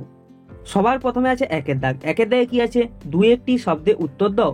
এই চ্যাপ্টারের উপর যে সমস্ত ইম্পর্টেন্ট শর্ট কোশ্চেনগুলো তোমাদের এক্সামে আসে সেগুলো আমরা এখানে আলোচনা করেছি। 1-এর দাগের 1-এর প্রশ্নটি কি আছে, সরলবর্গীয় গাছের পাতাগুলি কেমন দেখতে হয়? তো এখানে অ্যান্সারটি হবে সরু এবং ছুঁচলো হয়। 1-এর দাগের 2-এর প্রশ্নটি কি আছে, কাঁটা গাছের কাঁটাগুলি আসলে গাছের কোন অংশ? তো এখানে অ্যান্সারটি হবে গাছের পাতা। এরপর 1-এর দাগের 3-এর প্রশ্নটি দেখে নেব। 1-এর দাগের 3-এর প্রশ্নটি কি আছে, বিশ্ব অরণ্য দিবস কবে? তো এখানে অ্যান্সারটি হবে 21শে মার্চ। 4-এর দাগের প্রশ্নটি কি আছে, বিশ্ব পরিবেশ দিবস কবে? তো এখানে অ্যান্সারটি হবে 5ই জুন। এরপরে নেক্সট আমরা 5-এর দাগের প্রশ্নটি দেখে নেব। 5-এর দাগের প্রশ্নটি কি আছে, কুইনাইন তৈরি হয় কোন গাছ থেকে? তো এখানে অ্যান্সারটি আমরা দেখে নেব। তো এখানে অ্যান্সারটি কি হবে, সিনকোনা গাছ থেকে। এরপরে 6-এর দাগের প্রশ্নটি কি আছে, দুটি ম্যানগ্রোভ উদ্ভিদের নাম লেখো। তো এখানে অ্যান্সারটি হবে সুন্দরী ও গরান। এরপরে 2-এর দাগ। 2-এর দাগে কি আছে, সঠিক উত্তরটি নির্বাচন করো। এমসিকিউ প্রশ্নের সেট। এই চ্যাপ্টারের উপর যে সমস্ত ইম্পর্টেন্ট এমসিকিউ কোশ্চেনগুলি তোমাদের এক্সামে আসে সেগুলো এখানে আলোচনা করা আছে। তো পরপর কোশ্চেন এবং অ্যান্সারগুলি তোমরা দেখে নাও। 2-এর দাগের 1-এর প্রশ্নটি কি আছে, সিনকোনা গাছ জন্মায় পশ্চিমবঙ্গের প্রধানত এর অপশনে হুগলি, বি এর অপশনে বর্ধমান, সি এর অপশনে পশ্চিম মেদিনীপুর, ডি এর অপশনে দার্জিলিং জেলায়। এখানে অ্যান্সারটি হবে দার্জিলিং। 2-এর দাগের প্রশ্নটি কি আছে, আয়রন উড একটি এর অপশনে চিরসবুজ, বি এর অপশনে গুল্ম, সি এর অপশনে লবণাম্বু, ডি এর অপশনে ম্যানগ্রোভ জাতীয় উদ্ভিদ। এখানে অ্যান্সারটি হবে চিরসবুজ। এরপরে নেক্সট আমরা 1-এর দাগের 3-এর প্রশ্নটি দেখে নেব। 3-এর দাগের প্রশ্নটি কি আছে, শ্বাসমূল দেখা যায় এ এর অপশনে লবণাম্বু, বি এর অপশনে সরলবর্গীয়, সি এর অপশনে মরু, ডি এর অপশনে চিরহরিত উদ্ভিদে। এখানে অ্যান্সারটি হবে লবণাম্বু। এরপরে 4-এর দাগের প্রশ্নটি কি আছে, একটি সরলবর্গীয় উদ্ভিদ হলো এ এর অপশনে গরান, বি এর অপশনে পাইন, সি এর অপশনে সেগুন, ডি এর অপশনে ফণিমনসা। তো এখানে অ্যান্সারটি হবে পাইন। এরপরে নেক্সট কোশ্চেন কি আছে আমরা দেখে নেব। এরপরে আছে 3-এর দাগ। 3-এর দাগে কি আছে, শূন্যস্থান পূরণ করো। 3-এর দাগের 1-এর প্রশ্নটি কি আছে, ক্রান্তীয় চিরসবুজ অরণ্যের প্রধান বৃক্ষ ড্যাশ। তো এখানে অ্যান্সারটি হবে চাপলাস। 3-এর দাগের 2-এর প্রশ্নটি কি আছে, ভারতের বৃহত্তম ম্যানগ্রোভ অরণ্য হলো ড্যাশ। তো এখানে অ্যান্সারটি হবে সুন্দরবন। এরপর নেক্সট আমরা 4-এর দাগের কোশ্চেন এবং অ্যান্সারগুলি দেখে নেব। এরপরে আছে 4-এর দাগ। 4-এর দাগে কি আছে, ঠিক ভুল নির্বাচন করো। 4-এর দাগের 1-এর প্রশ্নটি কি আছে, আমরা টবে যে গাছ লাগাই তা স্বাভাবিক উদ্ভিদ। তো এখানে অ্যান্সারটি হবে ঠিক। 4-এর দাগের 2-এর প্রশ্নটি কি আছে, কৃষকরা মাঠে যে ফসল উৎপাদন করেন তা স্বাভাবিক উদ্ভিদ নয়। তো এখানে অ্যান্সারটি হবে ভুল। এরপরে নেক্সট কোশ্চেন কি আছে আমরা দেখে নেব। এরপরে আমরা এই ভিডিওতে আলোচনা করব 2 নাম্বার, 3 নাম্বার ও 5 নাম্বারের ইম্পর্টেন্ট প্রশ্নগুলি। সবার প্রথমে এখানে 1-এর দাগে আছে, নিচের প্রশ্নগুলি উত্তর দাও। এই চ্যাপ্টারের উপর যে সমস্ত ইম্পর্টেন্ট লং কোশ্চেনগুলি তোমাদের এক্সামে আসে সেগুলো আমরা এখানে আলোচনা করেছি। পরপর কোশ্চেন এবং অ্যান্সারগুলি তোমরা দেখে নাও। সবার প্রথম 1-এর দাগের প্রশ্নটি কি আছে, ভারতের স্বাভাবিক উদ্ভিদকে কটি ভাগে ভাগ করা হয় ও কি কি? এরপরের কোশ্চেন কি আছে, যে কোনো একটি ভাগের বর্ণনা দাও। তো এটি কিন্তু তোমাদের জন্য খুবই ইম্পর্টেন্ট প্রশ্ন। তো এখানে অ্যান্সারটি দেখে নাও। ভারতের স্বাভাবিক উদ্ভিদকে সাধারণত 5 ভাগে ভাগ করা যায়, তথা 1 নম্বরে ক্রান্তীয় চিরসবুজ অরণ্য, 2য় নম্বরে ক্রান্তীয় পাতাঝরা বা পর্ণমোচী অরণ্য, 3 নম্বরে আছে কাঁটাঝোপ ও গুল্ম জাতীয় উদ্ভিদ বা মরু উদ্ভিদ, 4 নম্বরে আছে উপকূলীয় ম্যানগ্রোভ বা লবণাম্বু অরণ্য এবং 5 নম্বরে আছে পার্বত্য নাতিশীতোষ্ণ অরণ্য বা সরলবর্গীয় অরণ্য। তো এরপরে আমরা ক্রান্তীয় চিরসবুজ অরণ্যের সম্পর্কে আমরা দেখে নেব। তো ক্রান্তীয় চিরসবুজ অরণ্য সবার প্রথমে আছে 1 নম্বরে অবস্থান, ভারতের আন্দামান ও নিকোবর দ্বীপপুঞ্জ, পশ্চিমঘাট পর্বতের পশ্চিম ঢাল, উত্তর পূর্বাঞ্চলের মেঘালয়, অরুণাচল প্রদেশ, নাগাল্যান্ড, মিজোরাম, ত্রিপুরা, মণিপুরে এবং পশ্চিমবঙ্গের ডুয়ার্স অঞ্চলে এই অরণ্য দেখা যায়। এরপরে কি 2য় নম্বর পয়েন্ট আছে প্রাকৃতিক পরিবেশ, ভারতের গড় বার্ষিক বৃষ্টিপাত 200 সেমির বেশি ও বার্ষিক গড় উষ্ণতা 25 থেকে 35 সেলসিয়াস উষ্ণ আর্দ্র প্রাকৃতিক পরিবেশে চিরসবুজ অরণ্য গড়ে উঠেছে। 3 নম্বর পয়েন্ট হলো প্রধান বৃক্ষ, rubber, iron wood, rose wood, mahogany, গর্জন, চাপলাস প্রভৃতি উদ্ভিদ দেখা যায়। এরপরে এদের বৈশিষ্ট্যগুলি আমরা দেখে নেব। এরপরে 4 নম্বরে আছে বৈশিষ্ট্য। 1 নম্বর বৈশিষ্ট্য কি আছে, জলের অভাব হয় না বলে সারা বছর গাছের পাতা সবুজ থাকে। তাই একে চিরসবুজ অরণ্য বলে। দ্বিতীয় নম্বর বৈশিষ্ট্য কি আছে, গাছগুলি অত্যন্ত লম্বা লম্বা ও প্রচুর শাখা প্রশাখা যুক্ত হয়। তৃতীয় নম্বর বৈশিষ্ট্য কি আছে, গাছগুলি অত্যন্ত মোটা হয় এবং কাঠ খুব শক্ত ও ভারী হয়। এরপরে 2 দাগের ইম্পর্টেন্ট প্রশ্নটি কি আছে, অরণ্যের উপকারিতা লেখো। তো এখানে অ্যান্সারটি আমরা দেখে নেব। তো এখানে অ্যান্সারটি দেখো, 1 নম্বর উপকারিতা কি আছে, জ্বালানি কাঠ। অরণ্য থেকে প্রাপ্ত কাঠ সর্বত্র জ্বালানি রূপে ব্যবহার করা হয়। দ্বিতীয় নম্বরে কি আছে, দূষণ রোধ। বায়ু থেকে কার্বন ডাই অক্সাইড শোষণ করে এবং অক্সিজেন বায়ুতে যোগ করে অরণ্য আমাদের এবং আমাদের পরিবেশকে রক্ষা করে। 3 নম্বর পয়েন্ট হলো মাটি ক্ষয় রোধ। উদ্ভিদ মাটিকে শিকড় দিয়ে আঁকড়ে ধরে রাখে, ক্ষয়ের হাত থেকে রক্ষা করে। 4 নম্বর পয়েন্ট হলো বৃষ্টিপাত। অরণ্য বাষ্পমোচনের সাহায্যে বাতাসে জলীয় বাষ্প দিয়ে বৃষ্টিপাত ঘটাতে সাহায্য করে এবং খরা নিয়ন্ত্রণ করে। এরপরে আমরা 5 নম্বর পয়েন্টটি দেখে নেব। 5 নম্বর পয়েন্টে কি আছে, বন্যা নিয়ন্ত্রণ। মাটি ক্ষয় কম হলে নদীতে মাটির সঞ্চয় কম হয়, ফলে নদী গভীর থাকে, বন্যা প্রকোপ হ্রাস পায়। 6 নম্বর পয়েন্ট কি আছে, উপজাত দ্রব্য। মধু, মোম, গদ, রজন, আঠা, ধুনা, রবার প্রভৃতি নানা উপজাত দ্রব্য পাওয়া যায়। এরপরে 3 দাগের ইম্পর্টেন্ট প্রশ্নটি কি আছে, ভারতের বিভিন্ন জায়গায় স্বাভাবিক উদ্ভিদের মধ্যে এত পার্থক্য কেন হয়। তো এখানে অ্যান্সারটি আমরা দেখে নেব। তো এখানে অ্যান্সারটি দেখো, ভারতের বিভিন্ন জায়গায় বৃষ্টিপাত, উষ্ণতা, মাটি বিভিন্ন হওয়ার জন্য স্বাভাবিক উদ্ভিদের এত পার্থক্য দেখা যায়। যেমন 1 নম্বরে অধিক উষ্ণতা ও বৃষ্টিযুক্ত আন্দামান নিকোবরে, পশ্চিমঘাট পর্বতের পশ্চিম ঢালে, মেঘালয়, মণিপুরে মেহগিনি, রবার, চাপলাস, আয়রনউড প্রভৃতি চিরসবুজ বৃক্ষ জন্মায়। দ্বিতীয় নম্বর পয়েন্ট কি আছে, 100 থেকে 200 সেমি বৃষ্টিযুক্ত অঞ্চল যেখানে শীতকালে বৃষ্টি হয় না, যেমন পশ্চিমবঙ্গ, বিহার, উড়িষ্যা, উত্তরপ্রদেশ, বিহার উপদ্বীপীয় মালভূমিতে পাতাঝরা উদ্ভিদের অরণ্য গড়ে উঠেছে। এরপরে 3 নম্বর পয়েন্টটি আমরা দেখে নেব। 3 নম্বর পয়েন্টটি কি আছে, মাঝারি থেকে খুব কম বৃষ্টিযুক্ত রাজস্থানে, গুজরাটে কাঁটা গুল্ম জাতীয় উদ্ভিদ, ফণিমনসা, বাবলা, খেজুর প্রভৃতি উদ্ভিদ জন্মায়। এরপরে এখানে 4 দাগের প্রশ্নটি কি আছে, ম্যানগ্রোভ বা লবণাম্বু উদ্ভিদের বৈশিষ্ট্য লেখো। তো এখানে অ্যান্সারটি আমরা দেখে নেব। তো এখানে অ্যান্সারটি দেখো, বৈশিষ্ট্য 1 নম্বরে কি আছে, এই উদ্ভিদগুলি সমুদ্র উপকূলের লবণাক্ত জল কাদাযুক্ত নরম মাটিতে জন্মায়। দ্বিতীয় নম্বরে কি আছে, এই মাটিতে অক্সিজেন থাকে না বলে মূল মাটির উপরে উঠে এসে শ্বাসকার্য চালায়, একে শ্বাসমূল বলে। তৃতীয় নম্বরে কি আছে, নরম মাটিতে জোয়ার ভাটার টানে গাছ যাতে উবড়ে না যায় তার জন্য ঠেসমূল দেখা যায়, এই উদ্ভিদ চিরসবুজ থাকে। এরপর নেক্সট আমরা 5 দাগের ইম্পর্টেন্ট কোশ্চেনটি দেখে নেব। 5 দাগের প্রশ্নটি কি আছে, গাছ কেটে ফেললে কি কি ক্ষতি হতে পারে বলে তোমার মনে হয়, অথবা অরণ্য ধ্বংসের প্রভাবগুলি লেখো। তো এখানে অ্যান্সারটি দেখো, গাছ কেটে ফেললে আমাদের পরিবেশ মারাত্মকভাবে ক্ষতিগ্রস্ত হবে। যেমন 1 নম্বরে বাতাসে অক্সিজেনের পরিমাণ কমে গিয়ে কার্বন ডাই অক্সাইড বেড়ে যাবে, ফলে বায়ু দূষিত হয়ে পড়বে। দ্বিতীয় নম্বরে কি, মাটি আলগা হয়ে সহজেই ক্ষয় হয়ে যাবে। তৃতীয় নম্বরে কি, ওপরের স্তরের মাটি হয়ে গেলে মাটি অনুর্বর হয়ে পড়বে, বন্যার সম্ভাবনা বৃদ্ধি পাবে। 4 নম্বর পয়েন্ট এখানে কি আছে, বৃষ্টির পরিমাণ কমে যাবে, ঝড়ের প্রকোপ বাড়বে। এরপরে নেক্সট আমরা 6 দাগের ইম্পর্টেন্ট কোশ্চেনটি দেখে নেব। 6 দাগের প্রশ্নটি কি আছে, স্বাভাবিক উদ্ভিদ কাকে বলে।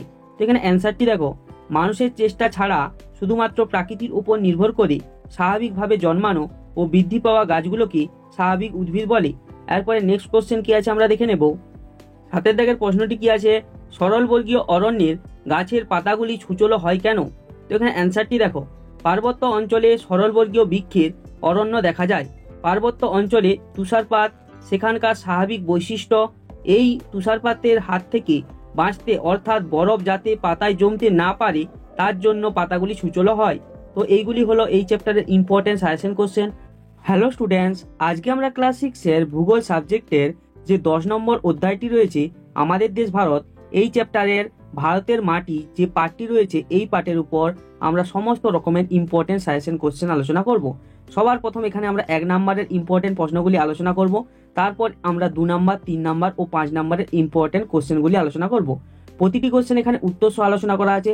সবাইকে বলবো প্রশ্নগুলি তোমরা দেখো এবং খাতায় নোট ডাউন করে নাও, কারণ এই প্রশ্নগুলি তোমাদের পরীক্ষার জন্য খুবই গুরুত্বপূর্ণ। তো পরপর কোশ্চেন এবং অ্যান্সারগুলি তোমরা দেখে নাও। সবার প্রথমে আছে 1 দাগ। 1 দাগে কি আছে, 2-1টি শব্দে উত্তর দাও। এই চ্যাপ্টারের উপর যে সমস্ত ইম্পর্টেন্ট শর্ট কোশ্চেনগুলো তোমাদের পরীক্ষায় আসে সেগুলো আমরা এখানে আলোচনা করেছি। একের দাগের একের প্রশ্নটি কি আছে, নবীন পলিমাটিকে কি বলে? তো এখানে অ্যান্সারটি হবে খাদার। দ্বিতীয় কোশ্চেনটি কি আছে, কালো মাটি কোন আদিশিলা থেকে সৃষ্টি হয়? তো এখানে অ্যান্সারটি হবে ব্যাসল্ট। এরপরে নেক্সট আমরা একের দাগের তিনের প্রশ্নটি দেখে নেব। একের দাগের তিনের প্রশ্নটি কি আছে, ছোটনাগপুর মালভূমিতে কোন মাটি দেখা যায়? তো এখানে অ্যান্সারটি হবে ল্যাটেরাইট মাটি। চারের দাগের প্রশ্নটি কি আছে, কোন মাটিতে চা কফির চাষ ভালো হয়? তো এখানে অ্যান্সারটি হবে পার্বত্য অঞ্চলের মাটিতে। এরপরে নেক্সট কোশ্চেন কি আছে আমরা দেখে নেব। এরপরে দুইয়ের দাগে আছে শূন্যস্থান পূরণ করো। দুইয়ের দাগের একের ইম্পর্টেন্ট কোশ্চেনটি কি আছে, কালো মাটির অপর নাম ড্যাশ? তো এখানে অ্যান্সারটি হবে রেগুর। দ্বিতীয় প্রশ্নটি কি আছে, ড্যাশ মৃত্তিকা তুলো চাষের জন্য বিখ্যাত? তো এখানে অ্যান্সারটি হবে কালো মৃত্তিকা তুলো চাষের জন্য বিখ্যাত। এরপরে নেক্সট আমরা দুইয়ের দাগের তিনের প্রশ্নটি দেখে নেব। তিনের দাগের প্রশ্নটি কি আছে, জল ধারণ ক্ষমতা বেশি ড্যাশ মাটিতে? তো এখানে অ্যান্সারটি হবে কালো মাটিতে। এরপরে তিনের দাগে কি আছে, সঠিক উত্তরটি নির্বাচন করো।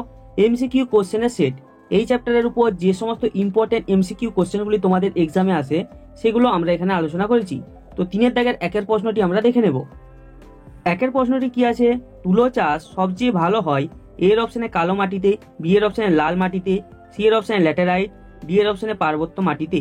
তো এখানে অ্যান্সারটি হবে কালো মাটিতে। দুইয়ের দাগের প্রশ্নটি কি আছে, প্রাচীন পলি মাটিকে বলা হয়? এ এর অপশনে ভাঙার, বি এর অপশনে খাদার, সি এর অপশনে তরাই, ডি এর অপশনে রাড়? তো এখানে অ্যান্সারটি হবে ভাঙর। এরপরে নেক্সট আমরা তিনের দাগের প্রশ্নটি দেখে নেব। তিনের দাগের প্রশ্নটি কি আছে, ল্যাটেরাইট মাটির প্রধান ফসল? এ এর অপশনে চিনেবাদাম, বি এর অপশনে ধান, সি এর অপশনে পাট, ডি এর অপশনে গম? তো এখানে অ্যান্সারটি হবে চিনেবাদাম।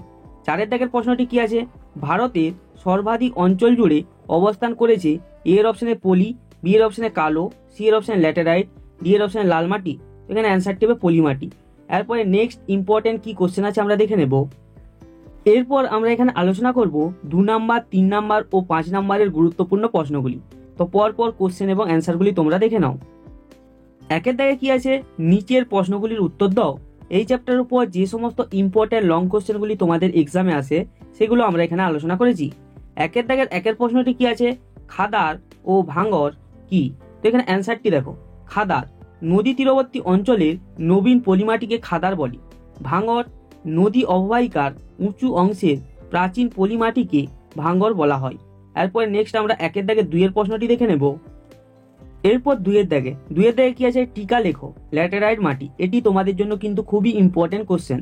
তো এখানে অ্যান্সারটি দেখো, সবার প্রথমে অবস্থান, ছোটনাগপুর মালভূমি, মেঘালয় মালভূমি এবং পূর্বঘাট ও পশ্চিমঘাট পর্বতের কিছু অংশে এই মৃত্তিকা দেখা যায়। এরপরে বৈশিষ্ট্য, 1 নম্বর বৈশিষ্ট্য কি আছে, ল্যাটিন শব্দ ল্যাটার এর অর্থ ইট, ইটের মতো শক্ত ও লাল রঙের বলে এই মাটির নাম ল্যাটেরাইট। দ্বিতীয় নম্বর বৈশিষ্ট্য কি আছে, খুব বেশি বৃষ্টিপাত ও উষ্ণতাযুক্ত অঞ্চলে যেখানে পর্যায়ক্রমে শুষ্ক ও আর্দ্র ঋতু দেখা যায় সেখানে এই মাটি গড়ে ওঠে। 3 নম্বর বৈশিষ্ট্য কি আছে, এই মাটির জল ধারণ ক্ষমতা কম। 4 নম্বর বৈশিষ্ট্য কি আছে, ল্যাটেরাইট মাটি অনুর্বর প্রকৃতির। এরপরে দেখো কৃষিকাজে প্রভাব, কৃষিকাজের অনুপযোগী, তবে জলসেচ ও সার ব্যবহার করে কাজু বাদাম, চীনাবাদাম, ধান, জোয়ার, বাজরা, রাগি চাষ করা হয়। এরপরে নেক্সট কি আছে আমরা দেখে নেব। এরপরে আছে তিনের দাগ। তিনের দাগের প্রশ্নটি কি আছে, মাটি সংরক্ষণের জন্য কি কি ব্যবস্থা গ্রহণ করা উচিত, অথবা মাটি সংরক্ষণের উপায়গুলি লেখো। তো এখানে অ্যান্সারটি দেখো, মৃত্তিকা সংরক্ষণের উপায় বা পদ্ধতি। মাটি সংরক্ষণের উপায়গুলি হলো, 1 নম্বরে নির্বিচারে গাছ কাটা বন্ধ করা, 2য় নম্বর হলো বনভূমি সংরক্ষণ করা ও অনেক বেশি সংখ্যায় চারা গাছ লাগানো। 3 নম্বর পয়েন্টে কি আছে আমরা দেখে নেব। 3 নম্বর পয়েন্ট হলো পশুচারণ নিয়ন্ত্রিত মাত্রায় করা। 4 নম্বর পয়েন্ট হলো পাহাড়ের ঢালু অংশে ধাপ কেটে চাষ করা। 5 নম্বর পয়েন্ট হলো বেশি ঢালুযুক্ত অংশে রাস্তাঘাট, ঘরবাড়ি নির্মাণ কাজ কম করা। 6 নম্বর পয়েন্ট হলো মাটির বেশি গভীরে খনিজ সম্পদ আহরণ বন্ধ করা। 7 নম্বর পয়েন্ট হলো আইন করে স্থানান্তর কৃষি ঝুম চাষ বন্ধ করা। 8 নম্বর পয়েন্ট হলো কৃষিকাজে রাসায়নিক সারের পরিবর্তে জৈব সার ব্যবহার করা। 9 নম্বর পয়েন্ট হলো কৃষিক্ষেত্রে শস্যাবর্তন পদ্ধতি প্রয়োগ করা হয়। তো এইগুলি হলো এখানের উপায়। এরপরে নেক্সট কোশ্চেন কি আছে আমরা দেখে নেব। এরপর 4 দাগে কি আছে, ভারতের মাটি ক্ষয় বা ভূমিক্ষয়ের কারণগুলি লেখো। তো এখানে অ্যান্সারটি আমরা দুটো পার্টে আলোচনা করছি। সবার প্রথম এখানে এ, প্রাকৃতিক কারণ। তো 1 নম্বরে কি আছে, বৃষ্টিপাত। অনেক সময় ধরে প্রবল বৃষ্টি হলে মাটি ক্ষয় বৃদ্ধি পায়। বৃষ্টির জল যখন ঢাল বেয়ে নেমে আসে তখন মাটি জলের সঙ্গে ধুয়ে যায়। এরপরে দ্বিতীয় নম্বর প্রাকৃতিক কারণটি আমরা দেখে নেব। দ্বিতীয় নম্বর পয়েন্ট কি আছে, বায়ু প্রবাহ। উদ্ভিদহীন মরু অঞ্চলে তীব্র বায়ুপ্রবাহের জন্য বিশাল এলাকা জুড়ে মৃত্তিকা ক্ষয় হয়। এরপরে আছে মানবিক কারণ। 1 নম্বরে কি আছে, বৃক্ষছেদন। গাছের শিকড় মাটিকে খুব শক্ত করে ধরে রাখে।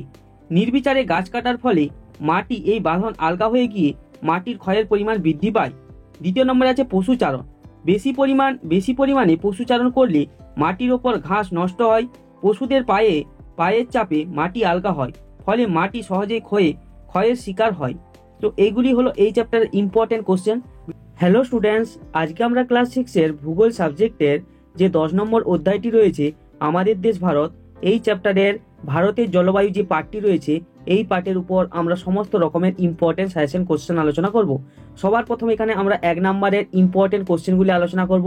তার মধ্যে থাকবে এমসিকিউ কোশ্চেন, শূন্যস্থান পূরণ এবং শর্ট কোশ্চেন, এবং এরপর আমরা 2 নাম্বার, 3 নাম্বার ও 5 নাম্বারের লং কোশ্চেনগুলি আলোচনা করব। তো পরপর কোশ্চেন এবং অ্যান্সারগুলি তোমরা দেখো এবং খাতায় টুকে নাও। তো সবার প্রথমে এখানে 1-এর দাগে কি আছে, সঠিক উত্তরটি নির্বাচন করো। এমসিকিউ প্রশ্নের সেট। তো 1-এর দাগের 1-এর প্রশ্নটি কি আছে, মৌসুমী শব্দের অর্থ। এর অপশনে বৃষ্টি, বি এর অপশনে ঝড়, সি এর অপশনে ঋতু, ডি এর অপশনে তুষার। তো এখানে সঠিক অ্যান্সারটি হবে ঋতু। এরপরে নেক্সট আমরা 1-এর দাগের 2-এর প্রশ্নটি দেখে নেব। 2-এর দাগের প্রশ্নটি কি আছে, গ্রীষ্মকালে পশ্চিম ভারতে যে ধূলিঝড় দেখা যায় তার নাম। এ এর অপশনে লু, বি এর অপশনে আঁধি, সি এর অপশনে কালবৈশাখী। তো এখানে সঠিক অ্যান্সারটি হবে আঁধি। 3-এর দাগের প্রশ্নটি কি আছে, মৌসুমী বায়ুর প্রত্যাবর্তন কাল। এ এর অপশনে শরৎকাল, বি এর অপশনে শীতকাল, সি এর অপশনে বর্ষাকাল, ডি এর অপশনে গ্রীষ্মকাল। তো এখানে সঠিক অ্যান্সারটি হবে শরৎকাল। এরপর আমরা নেক্সট কোশ্চেন কি আছে আমরা দেখে নেব। এরপর 4-এর দাগ। 4-এর দাগে কি আছে, পৃথিবীর সর্বাধিক বৃষ্টিবহুল স্থান হলো। এ এর অপশনে মৌসিনরাম, বি এর অপশনে থর মরুভূমি, সি এর অপশনে দাক্ষিণাত্য মালভূমি এবং ডি এর অপশনে মালবার উপকূল। তো এখানে সঠিক অ্যান্সারটি হবে মৌসিনরাম। এরপর 2-এর দাগ। 2-এর দাগে কি আছে, শূন্যস্থান পূরণ করো। এই চ্যাপ্টারের উপর যে সমস্ত ইম্পর্টেন্ট শূন্যস্থান পূরণগুলো তোমাদের এক্সামে আসে সেগুলো আমরা এখানে আলোচনা করেছি। তো 2-এর দাগের 1-এর প্রশ্নটি কি আছে, মেঘালয়ের ড্যাশ পৃথিবীর সর্বাধিক বৃষ্টিবহুল স্থান। তো এখানে সঠিক অ্যান্সারটি হবে মৌসিনরাম। এরপর নেক্সট আমরা 2-এর দাগের 2-এর প্রশ্নটি দেখে নেব। 2-এর দাগের প্রশ্নটি কি আছে, ড্যাশ মৌসুমী বায়ু শীতল ও শুষ্ক। তো এখানে অ্যান্সারটি হবে উত্তর পূর্ব। 3-এর দাগের প্রশ্নটি কি আছে, পশ্চিমঘাট পর্বতের ড্যাশ দিকের ঢালে বৃষ্টিছায় অঞ্চল সৃষ্টি হয়েছে। তো এখানে অ্যান্সারটি হবে পূর্ব। এরপরে নেক্সট কোশ্চেন কি আছে আমরা দেখে নেব। 3-এর দাগের প্রশ্নটি কি আছে, 2-একটি শব্দে উত্তর দাও। 3-এর দাগের 1-এর প্রশ্নটি কি আছে, ভারতের জলবায়ু কি প্রকৃতির। তো এখানে অ্যান্সারটি হবে ক্রান্তীয় মৌসুমী প্রকৃতির। এরপরে নেক্সট আমরা 3-এর দাগের 2-এর ইম্পর্টেন্ট প্রশ্নটি দেখে নেব। 2-এর দাগের প্রশ্নটি কি আছে, কোন ঋতুতে নদী, হ্রদ, পুকুর জলে ভরে ওঠে। তো এখানে অ্যান্সারটি হবে বর্ষা ঋতুতে। 3-এর দাগের প্রশ্নটি কি আছে, ভারতীয় জলবায়ু কোন বায়ুর অন্তর্গত। তো এখানে অ্যান্সারটি হবে মৌসুমী বায়ুর অন্তর্গত। এরপরে নেক্সট আমরা 4-এর দাগের প্রশ্নটি দেখে নেব। 4-এর দাগের প্রশ্নটি কি আছে, প্রত্যাবর্তনকারী মৌসুমী বায়ুর প্রভাবে কোথায় বৃষ্টিপাত হয়। তো এখানে অ্যান্সারটি হবে করমণ্ডল উপকূলে। 5-এর দাগের প্রশ্নটি কি আছে, পশ্চিমী ঝঞ্ঝা কোন ঋতুতে দেখা যায়। তো এখানে অ্যান্সারটি হবে শীত ঋতুতে। এরপরে নেক্সট কোশ্চেন কি আছে আমরা দেখে নেব। তো এরপর আমরা এখানে আলোচনা করব 2 নাম্বার, 3 নাম্বার ও 5 নাম্বারের গুরুত্বপূর্ণ প্রশ্ন। তো এখানে দেখো 4-এর দাগ। 4-এর দাগে কি আছে, নিচের প্রশ্নগুলির উত্তর দাও। এই চ্যাপ্টারের উপর যে সমস্ত ইম্পর্টেন্ট লং কোশ্চেনগুলি তোমাদের এক্সামে আসে সেগুলো আমরা এখানে আলোচনা করেছি। তো পরপর কোশ্চেন এবং অ্যান্সারগুলি তোমরা দেখে নাও। সবার প্রথম 4-এর দাগের 1-এর প্রশ্নটি কি আছে, টিকা লেখো। এখানে কালবৈশাখী। তো এখানে অ্যান্সারটি দেখো। সবার প্রথমে আমরা সংজ্ঞা দিয়েছি। সংজ্ঞাতে কি আছে, এপ্রিল মে মাসে অর্থাৎ গ্রীষ্মকালে পশ্চিমবঙ্গে মাঝে মাঝে বিকেলে বা সন্ধ্যের দিকে বজ্রবিদ্যুৎ সহ প্রচণ্ড ঝড় বৃষ্টি হয়, একে কালবৈশাখী বলে। এরপরে নামকরণ। মূলত বৈশাখ মাসে এই ঝড় হয় বলে একে কালবৈশাখী বলে। বৈশিষ্ট্য, এর ফলে গরমের উষ্ণতা কিছুটা কমে আবহাওয়া আরামদায়ক হয়। এই ঝড়ের গতিবেগ থাকে ঘন্টায় 60 থেকে 80 কিমি। উত্তর পশ্চিম দিক থেকে আসে বলে এই ঝড়ের নাম নর ওয়েস্টার। এরপরে নেক্সট আমরা 2-এর দাগের প্রশ্নটি দেখে নেব। 2-এর দাগের ইম্পর্টেন্ট প্রশ্নটি কি আছে, মৌসুমী বায়ু কাকে বলে, এর বৈশিষ্ট্য লেখো। তো এখানে অ্যান্সারটি দেখো। সবার প্রথমে সংজ্ঞা।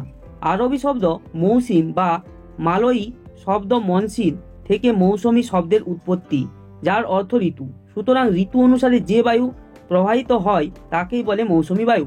এরপরে এর বৈশিষ্ট্যগুলি আমরা দেখে নেব। 1 নম্বর বৈশিষ্ট্য, মৌসুমী বায়ু ঋতু পরিবর্তনের সঙ্গে সঙ্গে তার দিক পরিবর্তন করে। আমাদের দেশে গ্রীষ্মকালে আসে দক্ষিণ পশ্চিম দিক থেকে, এবং শীতকালে ফিরে যায় উত্তর পূর্ব দিক দিয়ে। দ্বিতীয় নম্বর বৈশিষ্ট্য কি? দক্ষিণ পশ্চিম মৌসুমী বায়ু জলভাগের উপর দিয়ে আসায় প্রচুর বৃষ্টি ঘটায়, তাই গ্রীষ্মকাল আর্দ্র, কিন্তু উত্তর পূর্ব মৌসুমী বায়ু স্থলভাগ দিয়ে ফেরার সময় জলীয় বাষ্পের অভাবে বৃষ্টিপাত ঘটাতে পারে না, তাই শীতকাল শুষ্ক। তৃতীয় নম্বর বৈশিষ্ট্যটি আমরা দেখে নেব। তৃতীয় নম্বর বৈশিষ্ট্যটি কি আছে? সারা দেশে মৌসুমী বায়ুর প্রভাবে সমান পরিমাণে বৃষ্টিপাত হয় না। যেমন মেঘালয়ের মৌসিনরামে পৃথিবীর সর্বাধিক বৃষ্টিপাত হয়, কিন্তু রাজস্থানে খুব কম বৃষ্টিপাত হয়। 4 নম্বর বৈশিষ্ট্যটি কি আছে? মৌসুমী বায়ুর খামখেয়ালিপনার জন্য কোথাও প্রচুর বৃষ্টির কারণে বন্যা হয়, আবার কোথাও বৃষ্টির অভাবে খরা দেখা দেয়। 3 দাগের ইম্পর্টেন্ট প্রশ্নটি কি আছে? ভারতের জলবায়ুতে মৌসুমী বায়ুর প্রভাব লেখো। তো এটিও খুব ইম্পর্টেন্ট প্রশ্ন তোমাদের জন্য। তো এখানে অ্যান্সারটি তোমরা দেখে নাও। তো এখানে অ্যান্সারটি দেখো, ভারতের জলবায়ুতে মৌসুমী বায়ুর প্রভাব অপরিসীম, তাই ভারতকে বলা হয় ক্রান্তীয় মৌসুমী জলবায়ু দেশ। প্রভাবগুলি হলো: 1 নম্বরে বৃষ্টিপাত। ভারতের মোট বৃষ্টিপাতের 90% মৌসুমী বায়ুর প্রভাবে হয়ে থাকে। এই বায়ুর প্রভাবেই মেঘালয়ের মৌসিনরামে পৃথিবীর সবচেয়ে বেশি বৃষ্টিপাত হয়। আবার ভারতের করমণ্ডল উপকূলে মৌসুমী বায়ুর জন্যই বর্ষাকালে এবং শীতকালে বছরে 2 বার বৃষ্টি হয়। এরপরে দ্বিতীয় নম্বর প্রভাবটি দেখে নেব। 2 দাগে আছে ঋতু পরিবর্তন। মৌসুমী বায়ুর আগমন অর্থাৎ বর্ষাকাল প্রত্যাবর্তন অর্থাৎ শরৎ আসার মধ্য দিয়ে ঋতু পরিবর্তন সংঘটিত হয়। 3 নম্বরে কি আছে? আর্দ্র গ্রীষ্ম ও শুষ্ক শীতকাল। গ্রীষ্মকালে মৌসুমী বৃষ্টিপাতের জন্য গ্রীষ্মকাল আর্দ্র হয় এবং শীতকালে মৌসুমী বায়ু বৃষ্টিপাত ঘটায় না বলে শীতকাল শুষ্ক। এখানে 4 নম্বর প্রভাব কি আছে? উষ্ণতা হ্রাস। গ্রীষ্মের প্রচণ্ড উষ্ণতার দাবদাহের হাত থেকে মৌসুমী বায়ু রক্ষা করে। এরপরে নেক্সট ইম্পর্টেন্ট কোশ্চেন কি আছে আমরা দেখে নেব। 4 দাগের প্রশ্নটি কি আছে? সমুদ্র উপকূলে সমভাবাপন্ন জলবায়ু এবং সমুদ্র থেকে দূরে চরম ভাবাপন্ন জলবায়ু দেখা যায় কেন? তো এখানে অ্যান্সারটি আমরা দেখে নেব। তো এখানে অ্যান্সারটি দেখো, দিনের বেলা সমুদ্র বায়ু ও রাত্রিবেলা স্থলবায়ু প্রবাহিত হয়। এ কারণে সমুদ্র উপকূলে বায়ুর উষ্ণতা খুব বেশি বা খুব কম হয় না। তাছাড়া আর্দ্র সমুদ্র বায়ুর প্রভাবে উষ্ণতার তীব্রতা বাড়তে পারে না, ফলে সমুদ্রের কাছাকাছি অঞ্চলে সমভাবাপন্ন জলবায়ু বিরাজ করে। কিন্তু যেসব জায়গা সমুদ্র থেকে অনেক দূরে অবস্থিত, সেই সব জায়গায় সমুদ্রের প্রভাব পড়ে না। তাই দিনে বা গরমে উষ্ণতা যেমন খুব বেশি হয়, তেমনি রাতে বা শীতে উষ্ণতা খুব কম হয়, অর্থাৎ চরম ভাবাপন্ন জলবায়ু বিরাজ করে। এরপরে নেক্সট ইম্পর্টেন্ট প্রশ্নটি দেখে নেব। 5 দাগের প্রশ্নটি কি আছে? তামিলনাড়ু রাজ্যের করমণ্ডল উপকূলে বছরে 2 বার বৃষ্টি হয় কেন? তো এখানে অ্যান্সারটি আমরা দেখে নেব। তো এখানে অ্যান্সারটি দেখো, তামিলনাড়ুর করমণ্ডল উপকূলে বছরে 2 বার বৃষ্টি হয়। প্রথমবার জুন থেকে সেপ্টেম্বর মাসে আর্দ্র দক্ষিণ পশ্চিম মৌসুমী বায়ুর প্রভাবে ভারতে প্রচুর বৃষ্টিপাত হয় এবং এই সময় তামিলনাড়ু উপকূলেও বৃষ্টি হয়। দ্বিতীয়বার প্রত্যাবর্তনকারী উত্তর পূর্ব মৌসুমী বায়ুর একটা অংশ বঙ্গোপসাগরের উপর দিয়ে এসে প্রচুর জলীয় বাষ্প নিয়ে করমণ্ডল উপকূলে প্রবেশ করে বলে অক্টোবর নভেম্বর মাসে বৃষ্টি হয়। এরপরে নেক্সট ইম্পর্টেন্ট প্রশ্নটি আমরা দেখে নেব। 6 দাগের প্রশ্নটি কি আছে? রাজস্থানের মরু অঞ্চলে তাপমাত্রার প্রসার খুব বেশি হয় কেন? তো এখানে অ্যান্সারটি দেখো, মরু অঞ্চলে দিনে প্রচণ্ড গরম ও রাতে খুব ঠান্ডা পড়ে। কারণ 1 নম্বর পয়েন্ট কি আছে? এখানে আকাশে মেঘ না থাকার জন্য দিনের বেলা সরাসরি সূর্যরশ্মি ভূপৃষ্ঠে চলে আসে, ফলে মরুভূমির বালি দ্রুত উত্তপ্ত হয়ে যে তাপ বিকিরণ করে তাতে বায়ুমণ্ডল প্রচণ্ড উষ্ণ হয়ে যায়। দ্বিতীয় নম্বর কারণটি আমরা দেখে নেব। দ্বিতীয় নম্বর কারণটি কি আছে? সূর্যাস্তের পর বালি দ্রুত তাপ বিকিরণ করে ঠান্ডা হয় এবং আকাশে মেঘ না থাকায় ও উদ্ভিদ ঘরবাড়ি কিছু তেমন না থাকায় বিকীর্ণ তাপ সরাসরি মহাশূন্যে চলে যায়, ফলে রাতে উত্তাপ খুব কমে যায় এবং ঠান্ডা অনুভূত হয়। এরপরে নেক্সট কোশ্চেন কি আছে আমরা দেখে নেব। এরপরে 7 দাগ, পশ্চিমী ঝঞ্ঝা কি? তো এখানে অ্যান্সারটি দেখো, শীতকালে মাঝে মাঝে 2-4 দিন একটানা আকাশ মেঘলা থাকে ও ঝিরঝিরি বৃষ্টি হয়, একে পশ্চিমী ঝঞ্ঝা বলে। তো এইগুলি হলো এই পার্টের ইম্পর্টেন্ট সাজেশন কোশ্চেন, যেগুলি তোমাদের পরীক্ষার জন্য খুবই গুরুত্বপূর্ণ। ভিডিওটা যদি ভালো লেগে থাকে অবশ্যই একটা লাইক করো, চ্যানেলটাকে যদি সাবস্ক্রাইব না করে থাকো সাবস্ক্রাইব করো। তো দেখা হবে পরের কোনো নেক্সট ভিডিওতে।